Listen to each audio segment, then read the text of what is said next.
Está escrito assim, Atos 6 e 7. Crescia a palavra de Deus, e em Jerusalém se multiplicava o número dos discípulos. Também muitíssimos sacerdotes obedeciam à fé. Eu vou reler o texto. Crescia a palavra de Deus, e em Jerusalém se multiplicava o número dos discípulos.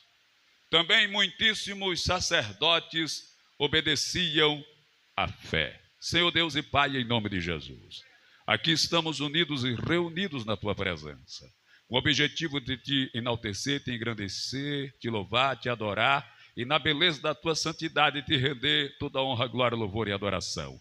Pedimos a Ti que venha falar conosco, alimentar as nossas almas, trazer o alimento vivo, santo, vindo do céu, a Tua palavra, para que todos possam, meu Deus, recebendo uma porção, meu Deus, plena, sair daqui alimentado, disposto, com coragem, ousadia, para continuar Te servindo, fazendo a Tua obra e glorificando o Teu nome. Pai Santo e poderoso, assim venha e a todos abençoe, em nome de Jesus. Amém. Deus abençoe, pode sentar.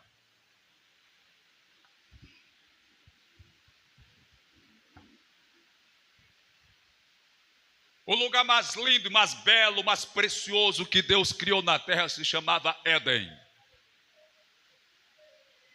Éden é um jardim, aonde o homem se deliciava com todos os benefícios, benesses e bênçãos que Deus tinha ali oferecido. No entanto, em meio a tantos bens, em meio a tantos benefícios, a tantos prazeres, o homem estava incomodado, triste e angustiado, porque lhe faltava uma companheira. E Deus decide dar ao homem aquilo que iria lhe completar. E assim fizera a mulher, o primeiro casal, o primeiro casamento.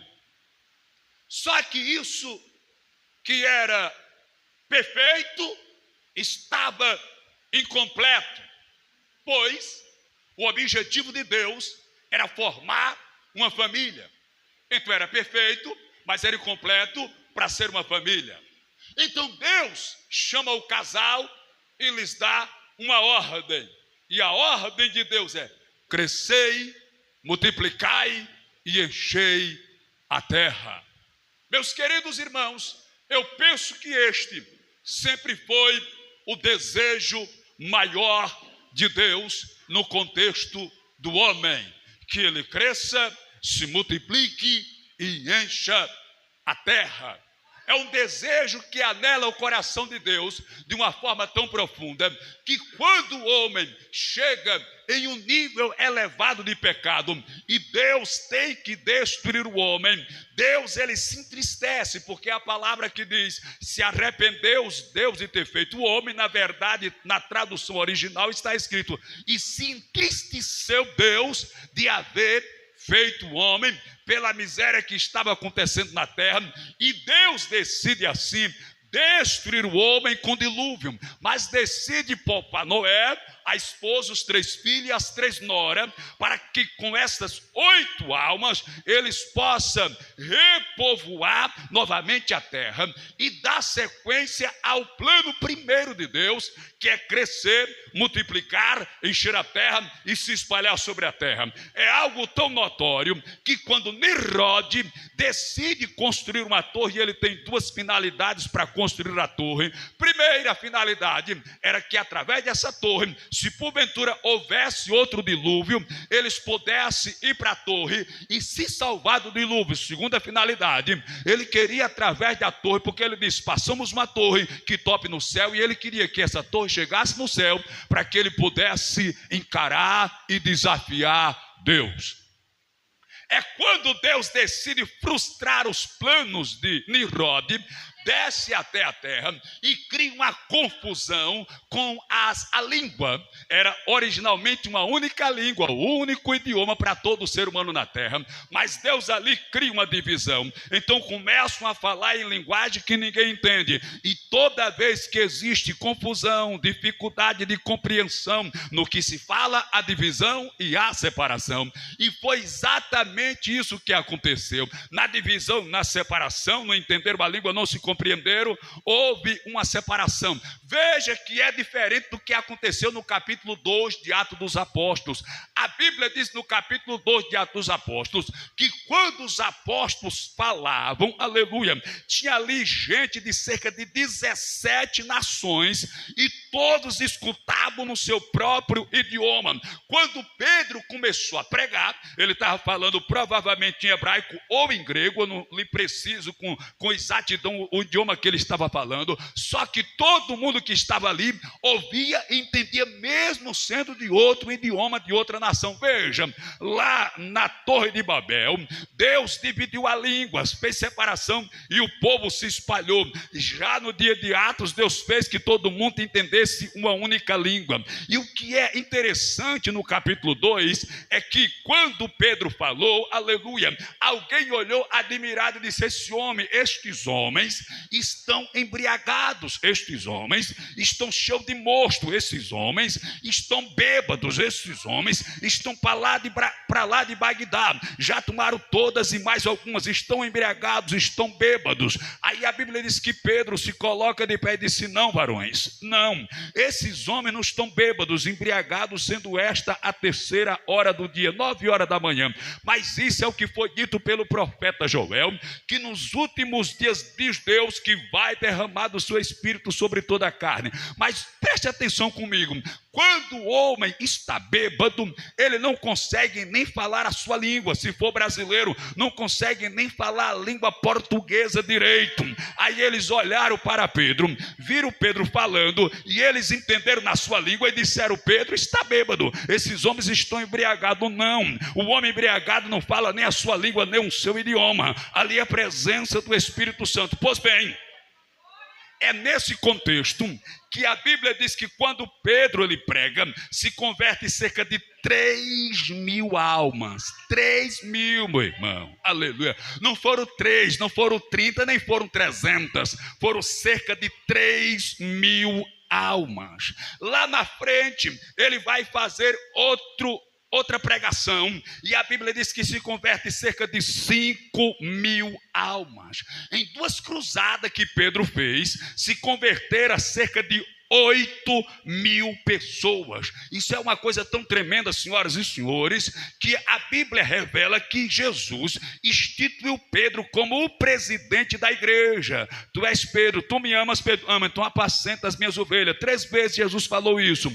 E no subentendido da Bíblia, Jesus estava colocando ele como, aleluia, o presidente. Só que, aleluia, quando ele viu a igreja com 8.000 crentes, 8.000 membros, a Bíblia diz que Jesus deu uma ordem: ir por todo mundo e pregar o evangelho a toda criatura. Vocês vão ser cheios do Espírito Santo, e depois de cheio, vocês serão minha testemunha em Jerusalém, Samaria, Judeia e até os confins da terra. Só que quando eles viram que a igreja com 2 pregações se converteram 2 lapadas, e nessas 2 convenções foi cerca de 8.000, eles se acomodaram, não quiseram mais pregar, não quiseram mais evangelizar, não quiseram mais fazer, aleluia, a obra. Aí a Bíblia diz no capítulo 8 de Atos que o Senhor permitiu uma grande perseguição contra a igreja. Através dessa perseguição, muitos dos discípulos fugiram, e por onde eles iam, passavam pregando a palavra do Senhor. Deixa eu contar um segredo para você. Eu não sei se você tem uma chamada específica, mas eu tenho para mim que Deus não lhe chamou simplesmente para você ficar parado, detido, aí simplesmente com o nome de crente, sem nada fazer, sem ganhar uma alma. Passa ano, sai ano, passa dia, sai dia, passa tempos e tempo, e você não consegue ganhar uma alma para Jesus, não consegue trazer uma alma para a presença de Deus. E a palavra do Senhor nessa noite, porque eu, meu irmão, eu estou incomodado com isso. Louvado seja Deus. Pastor, mas o senhor nos acha que já está velho, já dá para se aquietar, já está bom? Não, meu irmão, eu tenho projetos ainda para algo maior. Eu creio que Deus, aleluia, vai tomar a frente e vai nos... Não, eu não sou daquela pessoa que se conforma fácil, não, meu irmão. Pense numa coisa que me incomoda, é quando a gente perde uma alma para o mundo, perde uma alma para Satanás, quando alguém sai da igreja, quando alguém se desvia. Eu digo, meu Deus, eu não gostei desse negócio, eu estou triste. Não, meu irmão, a obra do crente, a obra do discípulo é ganhar almas para o reino do Senhor, almas para o reino de Deus. Deixa eu abrir um leque aqui. Quando eu era novo convertido, meu irmão, pouco tempo de crente, já comecei a auxiliar na igreja com 9 meses de crente, já era porteiro. E alguém me indicou um livro chamado Os Heróis da Fé, falando de alguns pastores de séculos passados, como Jonathan Edwards, Charles Finney, Charles Spurgeon, Jerônimo Savonarola, João Hus, Dwight Lyman Moody, John Wesley. E eu comecei a ler, 20 personagens, e eu comecei a ficar, irmãos, eu chorava lendo aquele livro. Eu lembro de uma história que eu li sobre Moody. Moody, quando ele se converte, na verdade ele é cristão desde berço, mas não tinha uma experiência, aleluia, íntima com Deus. E um tio dele tem uma sapataria, ele vai trabalhar na sapataria.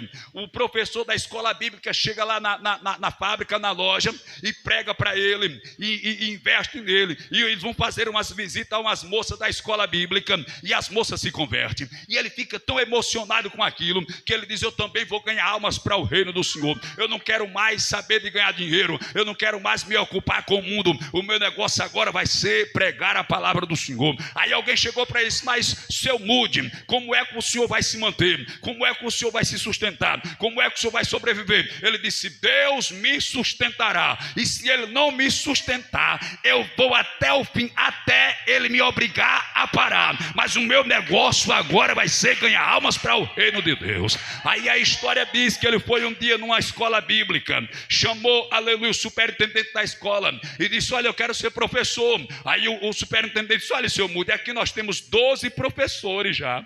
Temos 12 professores. E alunos, o senhor tem quanto? Tem 16. Aleluia. Era cada professor um aluno, e 2 ou 3 ficava com 2 alunos. Era cada professor um aluno. Mas vamos fazer o seguinte, no próximo domingo, se o senhor trouxer alguém, o senhor pode ensinar. No domingo seguinte ele chegou com 18.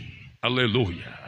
Pessoas de ruas, pessoas sem tetos, em condições, aleluia, de rua, mas todos com a alma para ser salvo. Aí a história diz que ele começou a trazer cada vez mais gente, cada vez mais pessoas, e a escola foi crescendo de maneira tal que não deu 6 meses, já não cabia mais o salão, tiveram que alugar outro. Ele já não dava conta de ensinar a todo mundo, ele já contratava professores para ensinar, porque o negócio estava avançando. Aí, irmãos, quando eu lia isso, a minha alma ardia, a minha alma queimava. Eu não sei como é que tem alguém na igreja e não tem prazer de ver uma alma se converter, não tem prazer de trazer alguém para a presença de Deus. Eu não entendo que tipo de crente, que tipo de evangelho essa pessoa está seguindo. Eu não entendo.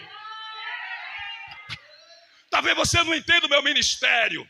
Quando eu falo ministério, é a chamada pessoal que o Espírito me deu, aleluia, que o Senhor me deu. Porque entre os discípulos de Jesus, cada um tem uma chamada específica. Por exemplo, Pedro era o segurança de Jesus, andava com a espada, não mexesse com Jesus não, aleluia. O Tomé era aquele que colocava dúvida nas coisas, já, aleluia. O Mateus, aleluia, era um bom administrador. Já o Judas era o tesoureiro. Já o João era aquele que deitava a cabeça no colo de Jesus. E quando ele se tornou pastor lá em Éfeso, a mensagem dele era assim, filhinhos, aleluia. Era aquela mensagem meiga. Já a mensagem de outro, como João Batista, era raça de víboras. Veja que Deus dá um ministério específico para cada um. Como Deus me deu essa responsabilidade de começar o ministério, Ele me deu uma característica de pastor. Eu sei que quando eu passar, aquele que vier após mim, ele vai organizar mais negócio de convenção, negócio de conferência. Ele vai ter uma administração mais voltada, aleluia, para o legalismo ou para o dinamismo dessa questão, mas eu sou para ganhar alma, irmão. Eu sou para tratar de almas. É a chamada que Deus me deu. Se Deus não lhe deu essa chamada, meu irmão, então não censure a minha, mas use a chamada, a ferramenta que Deus colocou na sua mão e faça algo para glorificar o nome de Jesus de Nazaré. Aleluia. Veja, o objetivo de Deus é crescimento.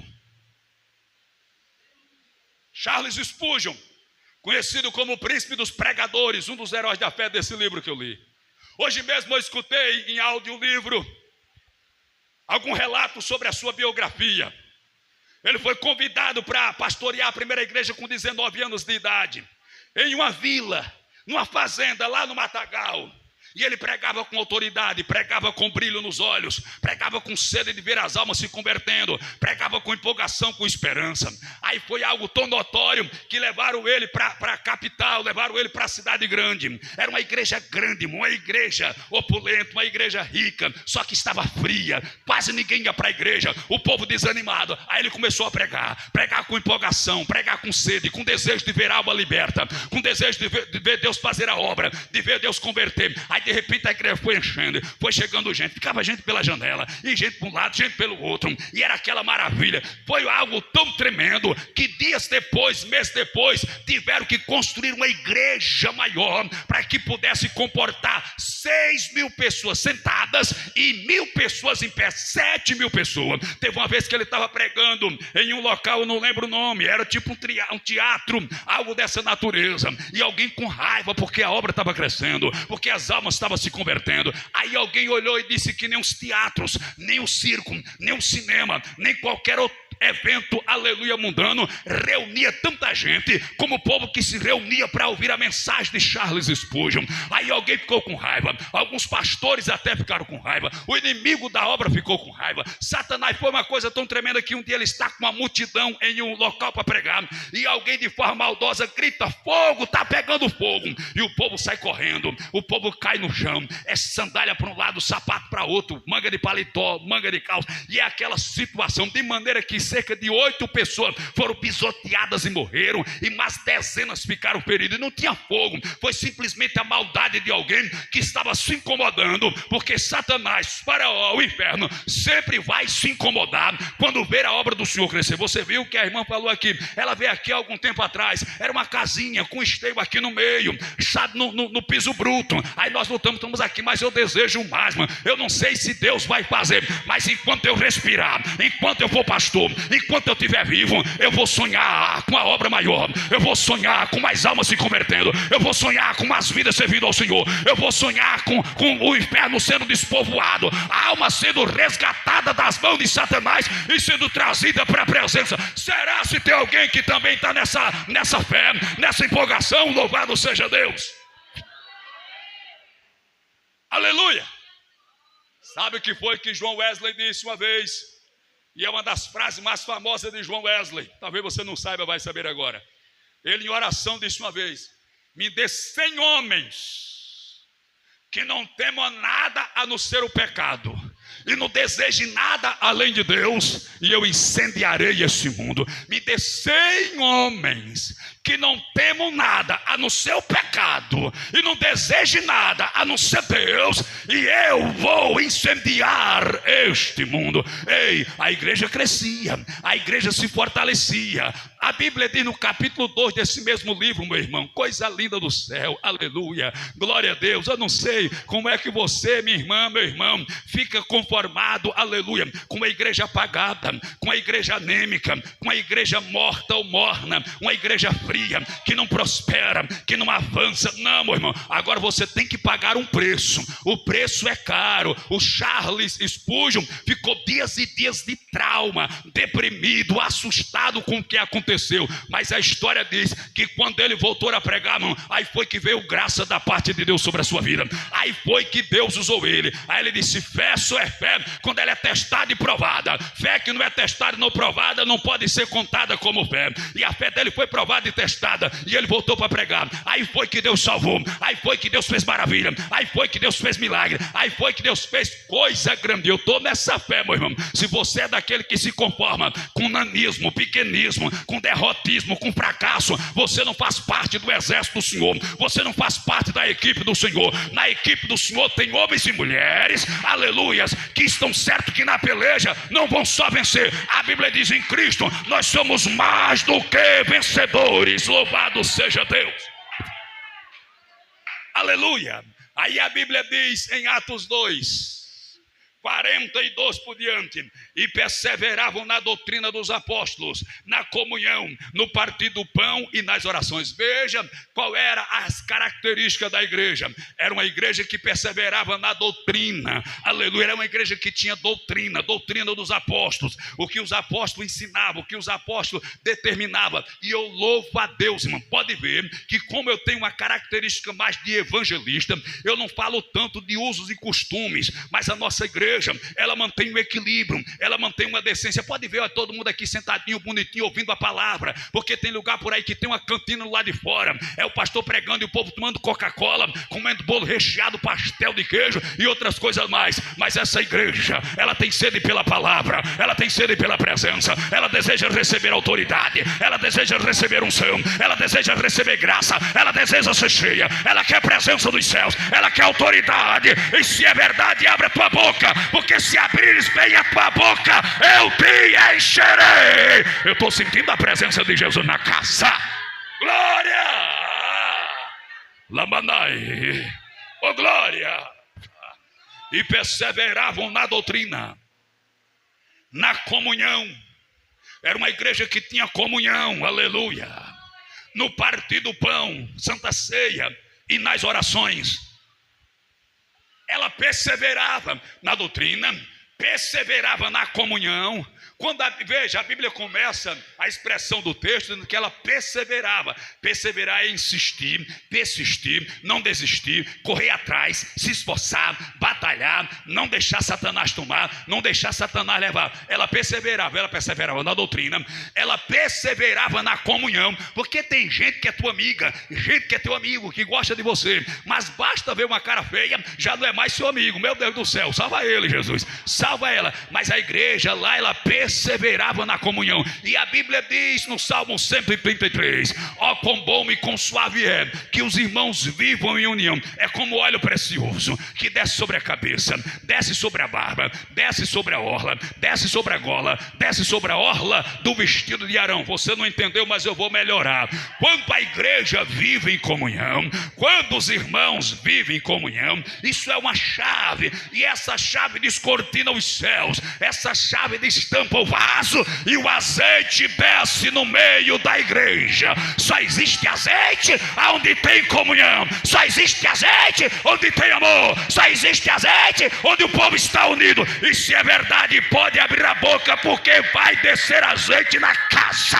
Vai, oh glória. Perseveravam na doutrina, na comunhão, no partir do pão ou na Santa Ceia. Aleluia. Será se você, meu irmão, tem perseverado na Santa Ceia? Ou vem uma, 8 não? Jesus vai te pegar. Aleluia. Jesus vai te pegar. Despreza a ceia.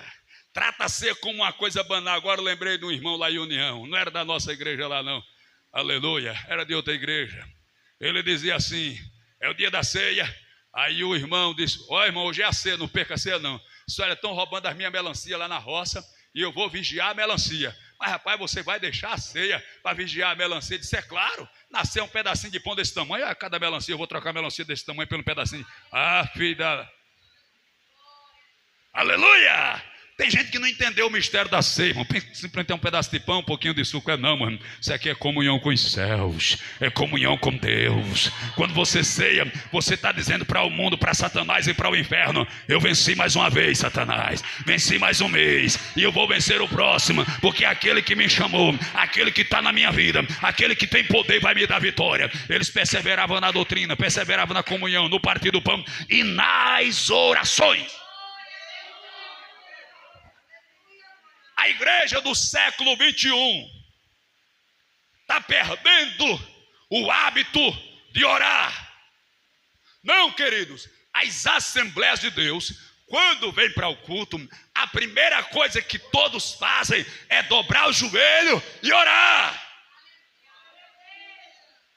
Antigamente existia um sinozinho, um badalo, uma campainha que o pastor tocava, aí os irmãos entendiam que estava na hora de levantar da oração, aleluia.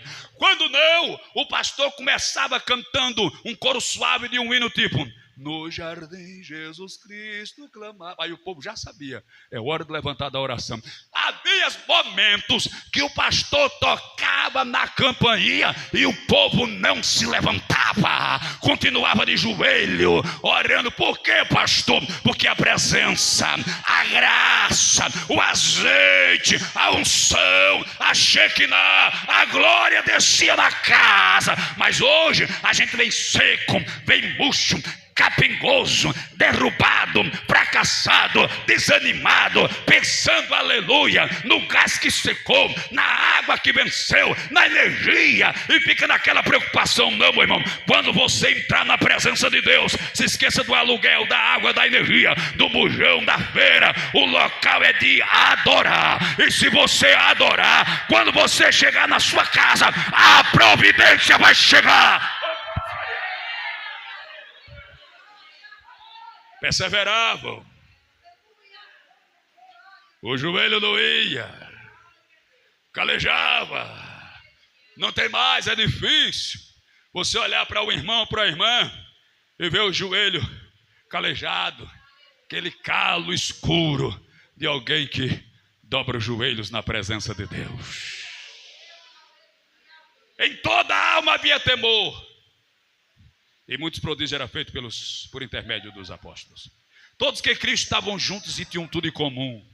Vendiam suas propriedades e bens e distribuía o produto entre todos à medida de que alguém tinha necessidade. Diariamente perseveravam unânimes no templo. Outra tradução diz assim: e perseveravam todos os dias no templo. Perseveravam todos os dias no templo. Perseveravam todos os dias no templo. Eu já fui hoje, não vou amanhã. Se eu vier amanhã, não vem depois de amanhã. Meu irmão, são só 3 dias de culto por semana, praticamente. Mas eles eram todos os dias. E ninguém faltava, porque a Bíblia diz: e perseveravam todos os dias. Perseveravam unânime. Unanimidade quer dizer que não faltava ninguém. Não faltava ninguém. O pastor não ficava preocupado olhando: cadê quem foi que faltou para visitar amanhã? Quem foi que não veio hoje para saber o que foi que houve? Não, ele sabia que estava todo mundo ali. Se fizesse uma chamada, nem precisava fazer uma chamada, só era colocar presente. Porque não faltava ninguém. Todo mundo ia para o templo adorar o Rei dos Reis e Senhor dos Senhores. Partiam o pão em casa e comiam as refeições com alegria e singeleza de coração, louvando a Deus e caindo na graça de todo o povo. Enquanto isso, acrescentava-lhes o Senhor dia a dia os que iam sendo salvos. O Senhor acrescentava, irmãos. O Senhor acrescentava. Mas Deus só acrescentava porque eles perseveravam na doutrina, perseveravam na comunhão, perseveravam no partir do pão, perseveravam na oração. Em toda a alma havia temor, estavam todos juntos e tinham tudo em comum, vendia suas propriedades e ajudava quem necessitava, aleluia, perseveravam todos os dias no templo, de forma unânime. Aí todos os dias o Senhor salvava a alma, o Senhor libertava a vida, o Senhor fazia milagres e operava maravilha, porque o povo fazia por onde Deus operar. Mas eu e tu passa o dia, às vezes a semana, xingando, falando palavrão, olhando o que não deve, fazendo o que não deve, tratando mal, respondendo o pai e a mãe, xingando a esposa, xingando o marido, brigando, trocando tapa, fazendo coisa errada. Aí quer chegar na igreja, quer receber a presença, vá se converter primeiro, rapaz, se você quer que Deus dê essa graça sobre a sua vida. Aleluia. Eu estou falando para uma igreja, aleluia, que tem chamada, louvado seja Deus, uma igreja que tem propósito, uma igreja, porque na verdade, meu irmão, muita gente deseja uma igreja cheia, uma igreja grande, uma igreja próspera, mas nada faz por isso, nada faz para isso, e às vezes quer que alguém trabalhe e encha, faça obra para que ele desfrute, não senhor e não senhora. A Bíblia diz: se você não trabalhar, então você não pode comer. Para que você receba o milagre, tem que trabalhar. Ah, pastor, mas teve uma semana que eu visitei 2 vezes na semana, não foi ninguém. Aleluia, meu irmão. Quem disse que é só uma semaninha? Quem disse que é só um mesinho? Quem disse que é só 1 ano? Quem disse que são só 2 anos? Quem disse que são só 3 anos? Não. Enquanto você tiver vida, enquanto tiver fôlego, enquanto tiver disposição e saúde, você não pode parar de proclamar e de anunciar. Ou você pensa, aleluia, que Deus é meu empregado, eu sou empregado, para você ficar de braços cruzados, esperando que Deus faça a obra, que Deus traga. Não é você que tem que pregar, que tem que evangelizar, porque a ordem foi dada: ide por todo mundo e pregai o evangelho a toda criatura. Se você quer que Deus faça milagre, então trabalhe para Deus fazer milagre. Eu falei aqui sexta-feira, aliás, terça-feira, pastor Luiz Antônio, aquele que tem um sonho, e no sonho, na verdade, se você for analisar, ele viu o seu próprio corpo morto em uma catástrofe que foi o acidente da TAM, o avião da TAM, e morreram muita gente, e ele era um dos que estavam no meio. Ele conta que quando foi para a primeira igreja, ficou muito feliz, obra missionária, e ele saía para visitar. Logo quando chegou, ele saiu para visitar, visitou o bairro quase todo, foi na casa de quase todo mundo, e disse: pronto, à noite a igreja vai estar cheia, vai ser um culto, creio que Deus vai arrebentar, vai ser coisa do céu. Aí quando ele chegou à noite no culto, tinha uma multidão de 5 pessoas. Ele ficou pensativo, mas não é possível. Aí de repente veio uma irmã cancerosa, uma senhora com câncer, estado terminal. Pastor contou a história, ele orou com os irmãos que ali estavam, Deus fez um milagre. Ela voltou no médico, refez os exames, os médicos ficaram espantados: a senhora está curada, não tem mais nada de câncer, aleluia. Aí o pastor disse: pronto, agora a igreja cresce, agora a igreja prospera, agora a igreja avança, agora a igreja enche. Ele disse que até se incomodou, ficou mais tranquilo, sossegado, depois daquele dia, irmão. Nem aquela irmã foi mais no culto. Nem a irmã que foi curada, que ele pensou que ela ia dar o testemunho e trazer muita gente para a igreja, nem ela foi mais. Aí disse que continuou visitando, evangelizando, aleluia. Aí de repente foi na casa de um cidadão que era deficiente visual. Ele orou, colocou a mão sobre o rapaz ficou curado. No outro dia o rapaz mandou um recado: vai dizer lá ao pastor que eu não sei o que ele tinha na mão, só sei que sentiu uma quentura, um fogo, e diga a ele que eu estou curado. Ele disse: pronto, agora a igreja vai, agora a igreja cresce, agora a igreja avança.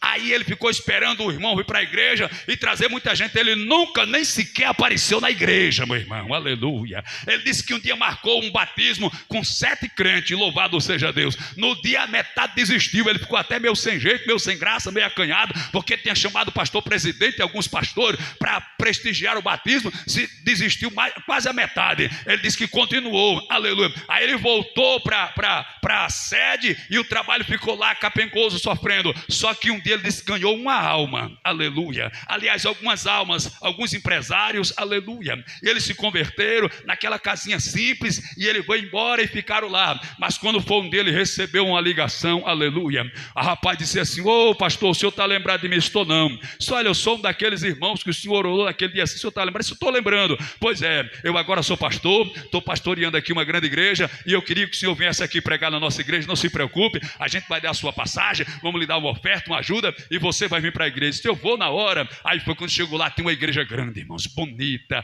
feita, arquitetada, e todos os irmãos daquela igreja vieram prestar reverência ao pastor Luiz Antônio, dizendo: graças a Deus, o senhor ganhou esta alma para Jesus, e Deus fez dele um pregador, um pastor, e ele também nos ganhou. Então todo mundo que está aqui pela fé são seus filhos. Isso é resultado de quem faz a obra e não desiste, não desanima. Mas você fica em casa de perna para cima, querendo que o trabalho avance, querendo que o trabalho cresça, querendo que o trabalho prospere. Um dia vem, outro dia não vem, um dia tá, outro dia não tá, querendo que vá, trata trata mal todo mundo com má educação, xinga todo mundo, rejeita, despreza, pensando que o povo é seu empregado ou parceiro. É não, meu irmão, é ovelha de Deus, é filho de Deus. Quer que Deus abençoe? Aprenda a servir ao Senhor com alegria. Oh glória! Oh glória! Oh glória! A Bíblia diz no Salmo 100, alguém citou por esses dias: sirva ao Senhor com alegria. Às vezes você está cansado, doente, ferido, machucado, aleluia, cheio de dívida, de problema na família, em casa, mas você chega na igreja com alegria. Você não vai descontar as suas frustrações, os seus problemas nas ovelhas. Deus não lhe chamou para isso. Deus lhe chamou para você cuidar das ovelhas. Deus lhe chamou para você apacentar as ovelhas. Deus lhe chamou para você ser luz. Deus lhe chamou para você ser sal. Deus lhe chamou para você ser bênção. Foi por isso que quando Deus chamou Abraão, disse logo para Abraão: olha, Abraão, tu tem que ser uma bênção, tu tem que ser uma bênção, porque se vier para minha presença e não for uma bênção, não serve para mim. Na minha presença tem que ser bênção. Será se alguém aqui é bênção ou é maldição? Qual é a sua posição diante de Deus? Se for maldição, não se preocupe. Na oração que for feita na noite desse dia, Deus vai transformar essa sua situação e você vai tirar essa tristeza, vai tirar essa angústia, esse sentimento ranzinza e pesado da sua vida, e você vai ser cheio de paz, vai ser cheio de alegria, vai transbordar alegria, vai transbordar felicidade. As pessoas vão querer chegar perto de você, porque perto de você vão ter paz, perto de você vão ter alegria, perto de você vão ter felicidade, perto de você vão ser renovados, perto de você vão ser restaurados, perto de você vão ficar animados, perto de você vão querer cantar, perto de você vão querer pregar, perto de você vão querer ser fiel, ser crente, estar firme na presença. Será se tem alguém que está disposto a dar lugar ao Espírito Santo para ser essa ferramenta, para ser esse vaso, para ser esse instrumento, para ser essa espada, para ser, aleluia, esse canal, para ser essa porta, para ser, será se tem alguém na noite desse dia que está disposto a receber graça do céu, a receber presença do céu? Ei, você não entendeu, mas eu vou lhe dizer: quando Deus te chama e te levanta, Ele te caleja, Ele te purifica, Ele te santifica, Ele te dá uma armadura, Ele te dá um revestimento, uma preparação, que vai vir luta, vai vir prova, alguém vai jogar pedra daqui, alguém vai jogar pedra dali, alguém vai te atingir com uma flecha, alguém vai te atingir com uma seta, alguém vai te humilhar, alguém vai te trair, alguém vai te rejeitar, com o objetivo satânico de que você desanime, de que você perca a sua paz, perca o seu chamado, o seu dom, mas você vai permanecer de pé, feliz, alegre, glorificando e exaltando o nome de Jesus de Nazaré, dizendo que Ele vive, dizendo que Ele é grande, dizendo que Ele é poderoso, dizendo que Ele é fiel, dizendo que Ele cura, dizendo que Ele sara, dizendo que Ele salva, que Ele batiza, que Ele enche do Espírito Santo, que Ele enche com azeite, e que se tem vaso pode tirar a tampa, porque Ele vai fazer o azeite jorrar, e você vai receber a presença. Vai, oh glória, eu estou sentindo Jesus na casa, irmão, eu estou sentindo Deus na casa, eu estou sentindo a presença daquele que renova, eu estou sentindo a presença daquele que batiza, eu estou sentindo a presença daquele que cura, eu estou sentindo a presença daquele que era, que é e que há de vir, o leão da tribo de Judá, a raiz e a geração de Davi, que tem a chave de Davi, que abre e ninguém fecha, fecha e ninguém abre, aquele que batiza com o Espírito Santo e com fogo, aquele que pega na lama, na sarjeta, no monturo, no lixo, levanta, enche de graça, dá um banho de sangue, purifica e derrama azeite, derrama autoridade, derrama unção, derrama poder, e você começa a marchar, começa a pular, começa a receber, começa a ser cheio, começa a... Oh glória, eu estou sentindo Jesus aqui, irmão.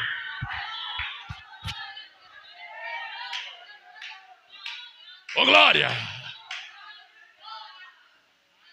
oh glória, aleluia. Ei, a minha mensagem nessa noite, guiada e dada pelo Espírito Santo,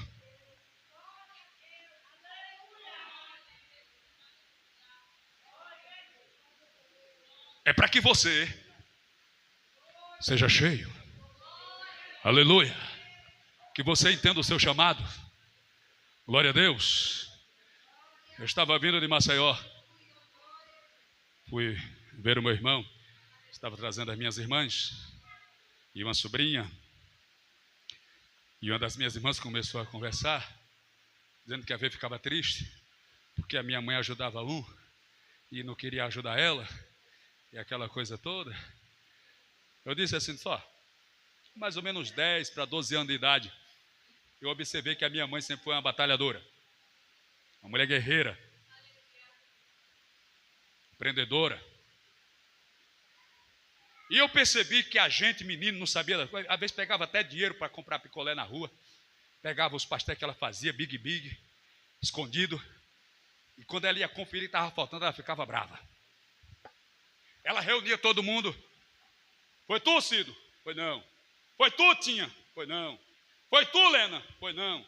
Foi tu, Ted? Foi não. Foi tu, Tito? Eu? Não. Foi tu, Tô? Não. Então foi a peste. Ela ficava brava demais.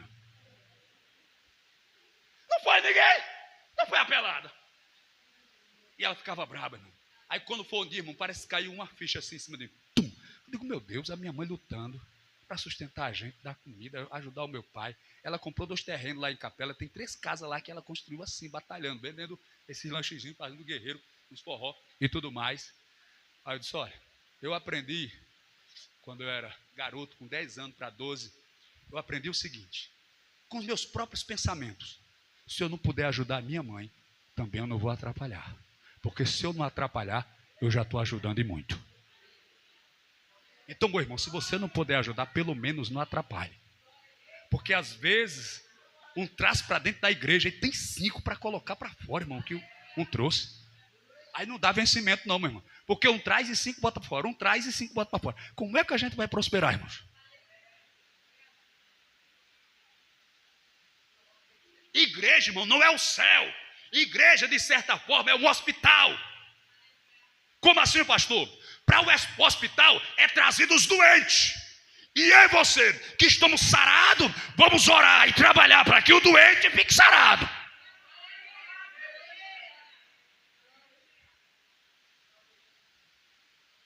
Entendeu? Porque sim, nós estamos com 11 anos de ministério. Se nós ganharmos uma alma por mês, vamos arredondar 10 anos. Um ano tem 12 meses. Então isso quer dizer que se você ganhar uma alma por mês, em um ano você tem 12. Em 10 anos você tem 120. Se você ganhar uma alma por mês, uma por mês. A gente está ganhando uma por mês, irmão, será? Eu louvo a Deus que o ministério tem um número considerável de irmãos. Essa última festa mesmo que a gente fez, a gente alugou 300 cadeiras. Eu não sei se ocuparam todas, alguns ficaram em pé na cantina e tudo mais, que até eu estava conversando com alguém, ele dizendo que outro ano tinha até mais, aí eu fui olhar na foto para conferir como eu alugo as cadeiras, e na outra eu tinha alugado só 200 cadeiras. Tinha levado, acho que alguém, tem umas 200, não sei se tinham mais de 200, né? Mas como eu espalhei bem as cadeiras, fiz uma distribuição, porque eu também tenho essa noção, às vezes você vai fazer um evento, aí o local é grande, você espreme as cadeiras, alguém olha e pensa que tem pouca gente, mas tem muita, porque está comprimido. Então a gente tem. Mas eu falo no sentido da congregação, da igreja local. Será que a gente tem ganhado pelo menos uma alma por mês, irmãos? Ou entre 3 a gente coloca 4 para fora? Não, o nosso trabalho não é colocar ninguém para fora, é tratar e cuidar para que quando o Senhor, o dono, vier, achar a ovelha curada e sarada. Glória a Deus. Tirar as bicheiros, carrapicho, as feridas, colocar azeite, colocar remédio, tratar, para quando ele voltar, achá-la curada. Glória a Deus. Então, meu querido, eu sonho em prosperar ainda mais. Glória a Deus. Eu não estou falando aqui de dinheiro, de condições financeiras. Que está com já uns 2 ou 3 meses que a gente está sem geladeira. A geladeira queimou, todo dia a irmã Nete fica me cobrando. E tenha paciência. Tenha paciência. Tem até uma irmã, não vou dizer o nome dela, ela fica aperreada. Compre, eu ajudo o senhor a pagar a metade. A gente está vendo, já falamos com alguém para arrumar um cartão. Glória a Deus. Então a gente tem esse cuidado com a igreja. A gente quer ver a igreja prosperando, crescendo e abençoada. Glória a Deus. E para isso a gente precisa da sua ajuda, da sua compreensão, do seu equilíbrio, da sua temperança, do seu apoio. Então se você não consegue ajudar, então pelo menos não atrapalhe.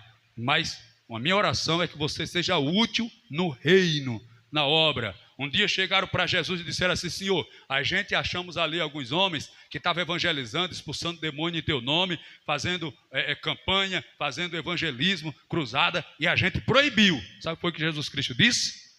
Não é para proibir não, porque aquele que não é contra nós, é por nós. Glória a Jesus. Então eles nem andavam com Jesus, mas estavam fazendo a obra em nome de Jesus.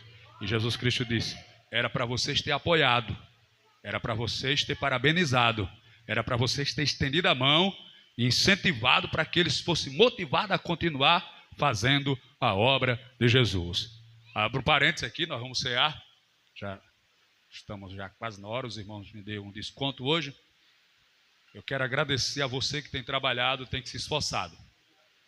Agora, se você deseja resultado, meu irmão, tem que ser valente, tem que ser guerreiro. Você não pode culpar ninguém. Por exemplo, se eu chegar aqui na igreja e a igreja não tiver varrida nem ajeitada, eu não vou chegar aqui xingando, reclamando. Não, eu vou lá, ajeito caladinho e ninguém vai saber. Teve um evento aqui, foi uns 4 dias de festa que teve aqui. Os irmãos se organizaram para fazer uma festividade aqui. Não teve escala para ninguém limpar. Toda vez que eu vinha, estava tudo bagunçado. Eu pegava a vassoura, ajeitava, deixava tudo bonitinho, o somzinho, tudo certinho, para os irmãos à noite chegar e adorar a Deus. Não fiquei xingando, reclamando, não. Porque a obra de Deus é assim, irmão. Você não fica xingando, nem culpando, nem apontando. Você vai lá e faz. Glória a Deus. Isso é o que se faz na obra do Senhor. Amém? Fique de pé.